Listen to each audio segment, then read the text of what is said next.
Nos acompaña hoy Alejandro Martínez, doctor en Historia del Arte y editor y redactor de la revista Ars Magazine, que mañana jueves dará una conferencia basada en el libro Patrimonio en conflicto, Memoria del botín napoleónico recuperado, 1815-1819. Un libro escrito y editado por Alejandro Martínez, nuestro invitado, y Esperanza Navarrete, con la colaboración de la Real Academia de las Artes de San Fernando y el Museo del Prado, y que aborda el proceso de recuperación de estas obras de arte expoliadas durante la Guerra de la Independencia. Buenas tardes, Alejandro. Hola Eva, buenas tardes, ¿qué tal? La cita de esta conferencia, hay que decirlo, luego lo recordaremos también, es mañana jueves a las 7:30 en el aula de la Fundación Vital, que apoya esta iniciativa. En fin, Alejandro, las obras de arte que fueron sacadas de España formaban parte del botín de guerra o fueron de alguna manera expoliadas de forma particular por mandos del ejército francés. ¿Estaba de algún modo sistematizado, organizado el saqueo? Pues sí, en cierto modo sí, porque hay que tener en cuenta que la política la política de Napoleón en sus campañas le otorgaba una especie de derecho de conquista, de manera que estas obras de arte, que algunas eran expoliadas por sus generales y en otros casos también una rapiña mucho más mundana y mucho más diaria de oficiales, incluso de soldados, formaba parte de un proceso militar bastante habitual en la época. Pero especialmente en el caso de Napoleón, que sabemos que tanto él como su hermano promovían ese tipo de incursiones arqueológicas, bien fuera en España, en Italia, en Egipto o en Siria, como sabemos. Tras la retirada de las tropas napoleónicas, ¿se conocía exactamente cuántos bienes artísticos expoliados pues habían salido de España? ¿Había una idea más o menos clara, quizás un registro, o la verdad es que nunca se ha podido saber exactamente? Un registro aproximado sí, porque hay que tener en cuenta que estas obras procedían bien de las colecciones reales, de algunas de las casas aristocráticas más importantes de España, pero también de algunas comunidades religiosas, y habían sido almacenadas en depósitos que el propio José Napoleón había ido estableciendo en varias ciudades como Barcelona, Madrid, Granada o Sevilla, con la idea de reunirlas allí todas, inventariarlas y luego llevar a cabo un proyecto de museo, que era el Museo Josefino en Madrid, una suerte de museo nacional que nunca llegó a buen término. ¿Y dónde fueron a parar estas obras? ¿Y qué proceso, qué viaje seguían? Pues una vez terminada la Guerra de la Independencia, en 1812, salieron buena parte de ellas, prácticamente la mayoría, las controladas con sus propios generales.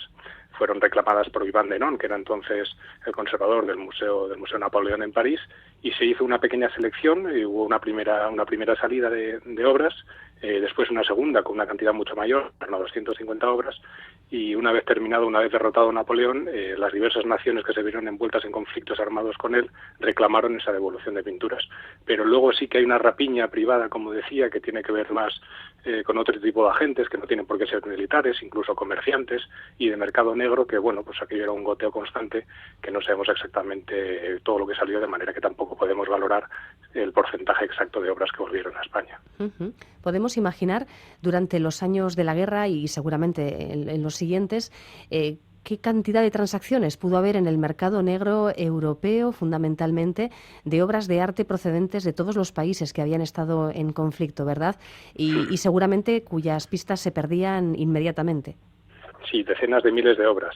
Además es un trabajo arduo y dificilísimo, porque la verdad es que rastrear todos los catálogos de subastas que tuvieron lugar a lo largo del siglo XIX, de colecciones relativas a aquellos militares que estuvieron activos durante las campañas napoleónicas, es prácticamente imposible. Tengamos en cuenta también que las atribuciones que se hacían de esas obras a lo mejor no se corresponden con la atribución actual que hoy tienen, de manera que es realmente complicado. Pero aún así sí que hay un porcentaje muy alto de obras que están rastreadas, y sabemos que hay, bueno, pues por poner algunos ejemplos solo, es que hay obras españolas de artistas tan importantes como Murillo, como Zurbarán, como Velázquez, que se encuentran, por ejemplo, en el Museo de Bellas Artes de Budapest, o que se pueden encontrar en el Museo del Louvre, en Dinamarca, prácticamente en cualquier país europeo, incluso de Estados Unidos. Se cumplen 200 años de la devolución de una parte del patrimonio artístico español expoliado. ¿Cuándo se consiguió la devolución de estos tesoros artísticos?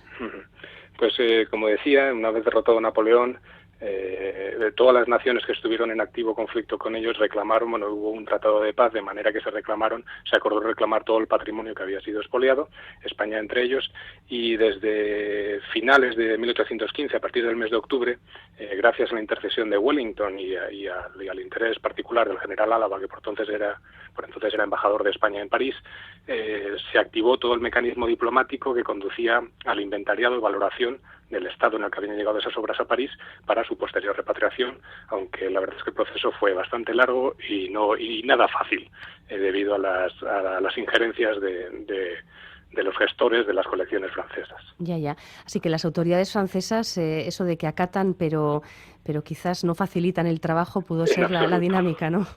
No, exacto, sí. Ya. Bueno, en Francia además la burocracia ha sido algo muy intenso siempre, ¿verdad? Que se ha vivido de una forma muy intensa, con lo cual nos podemos imaginar el panorama. Has mencionado al general Álava, Miguel Ricardo de Álava, que fue una figura evidentemente destacadísima en la batalla de Vitoria, en la Guerra de la Independencia, y también en esos años posteriores. En ese sentido, su participación fue clave en este proceso tan complicado de diplomacia política para conseguir el regreso de las obras de arte. Completamente. He querido reseñar que se trata de una iniciativa personal porque probablemente si no hubiera sido por su empeño, sobre todo en los primeros meses en las que la labor diplomática era tan complicada, difícilmente se hubiera conseguido hacer la presión política y diplomática necesaria para poder inventariar esas obras que, como digo, bueno, no todas estaban en los almacenes del Louvre, podían estar, por ejemplo, en las colecciones, en un ámbito doméstico de generales como Soult o como Murat, y claro, entrar en esas casas y valorar las obras era mucho más complicado. Ya. Así que sí, realmente el papel de general Álava fue decisivo. ¿Y en qué estado llegaron las obras de vueltas? ¿Llegaron en buenas condiciones? Porque claro, habían pasado también por unos viajes azarosos, me imagino que en carreta o de cualquier forma, sometidas en algún momento incluso a los avatares de la guerra. ¿Cómo llegaron las obras? Pues obviamente los viajes nunca sientan bien a las obras de arte. Hoy nos hacemos la idea de lo complicado que es mover cualquier obra para llevarla de una ciudad a otra para una exposición y de las condiciones en las que tiene que viajar tan controladas.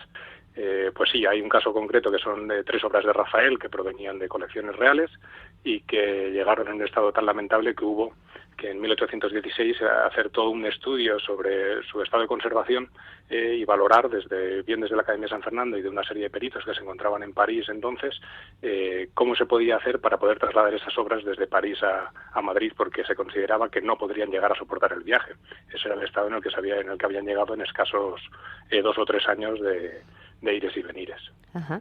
Y no sé si en tu investigación habéis también mirado un poco, puesto la lupa en una cuestión, en el sentimiento que podía tener la opinión pública en todo este tema, ¿no? No ya el gobierno de Fernando VII, que había sido devuelto al trono y que había formado gobierno de nuevo, sino la propia opinión pública, cómo veía la clase intelectual y el pueblo incluso el hecho de que se hubiera producido este expolio. Pues sí, tanto Esperanza Navarrete como yo éramos conscientes de que este tipo de asuntos del patrimonio en conflicto, como hemos querido llamar, mueven muchas pasiones y llegan muy dentro, muy a la entraña de la gente. También a pie de calle, por supuesto, porque en los periódicos de la época se reflejan opiniones sobre la restitución del patrimonio, incluso consideraciones que hemos considerado nosotros también mucho más interesantes, que son las de los propios artistas y medios franceses una vez perdida ese privilegio de las obras conquistadas. Por eso hemos querido invitar al libro, somos 7 autores, hemos querido invitar a 2 personas, que son Pierre Guéal, que es profesor de la Universidad de Grenoble, y Guillaume Kins, que es el conservador de pintura española en el Museo del Louvre, para que hicieran una valoración desde el otro lado de los Pirineos, para que nos explicaran el interés real por el arte español en las colecciones del Museo Napoleón, después Museo del Louvre, y por otra parte, cuál fue en la prensa francesa de la época, cuáles eran las oposiciones que había a la política de conquista patrimonial de Napoleón y cómo se valoró la devolución de las obras de arte a sus respectivas naciones.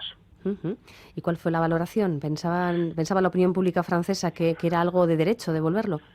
Sí, de hecho hay una voz muy concreta que es la de Quatremer de Quincy, una de las voces más autorizadas dentro de la teoría y el arte, la crítica de arte de por entonces, que en 1815 resucitaba una crítica al museo desde el punto de vista napoleónico, como de conquista, como decía, y alegaba que llamaba a los artistas franceses a demostrar que sus creaciones fueran capaces de rivalizar con las obras restituidas y que además esos cuadros podrían dialogar con la escuela francesa clásica, pero de un modo mucho más constructivo, no desde el sentido de la propiedad de la obra de arte.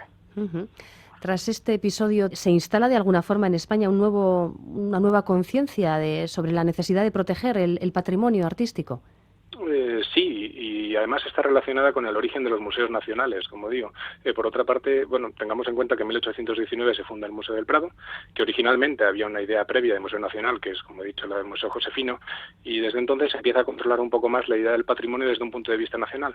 Por otra parte, también aquello tiene que ver con un sentimiento revolucionario francés, aunque claro, las maneras de apropiarse de esas obras, como en el caso de la política militar francesa, no eran las más adecuadas. Sin embargo, aquí en España sí que nos empezamos a preocupar, nos enfrentamos a los primeros criterios estables de restauración de las obras de arte y a las consideraciones en torno al patrimonio artístico, pero desde un punto de vista nacional. Uh-huh. Cuando los conflictos provocan desgracias humanas, llevan siempre aparejado un expolio de obras de arte, una destrucción de obras de arte, y lo estamos viendo continuamente en todas las guerras mundiales del siglo XX, e incluso lo seguimos viendo en nuestros días. Parece que el patrimonio artístico de un país está siempre abocado a sufrir serios problemas en caso de guerra, ¿verdad? Por supuesto, sí. Luego, por otra parte, además está la iconoclastia, pero en este caso concreto, más allá del valor económico que tuvieran esas obras o de moneda de cambio que pudieran tener en un momento dado por aquellos agentes que se dedican a expoliar el patrimonio, por lo menos desde entonces sí que tenemos la garantía de una conciencia política y de identidad nacional que garantiza la preservación del patrimonio por encima de otras cuestiones. Ahora, como digo, se mezclan muchos factores. Por una parte está el saqueo institucional, por otra parte está la rapiña, y en cuanto esas obras entren en el mercado, si es que han llegado en un buen estado de conservación, por supuesto ya es muy difícil tratar con ellas. Claro. Estas conferencias a las que vas a poner broche final mañana jueves abordan los 200 años del rescate con una figura clave, la del general Álava, el rescate de las obras de arte saqueadas por los franceses durante la Guerra de la Independencia. Un episodio que quizás no tenemos muy en mente hoy en día y que pues en Vitoria se ha querido recordar, pues porque se celebra esta cuarta semana napoleónica con recreación histórica incluida.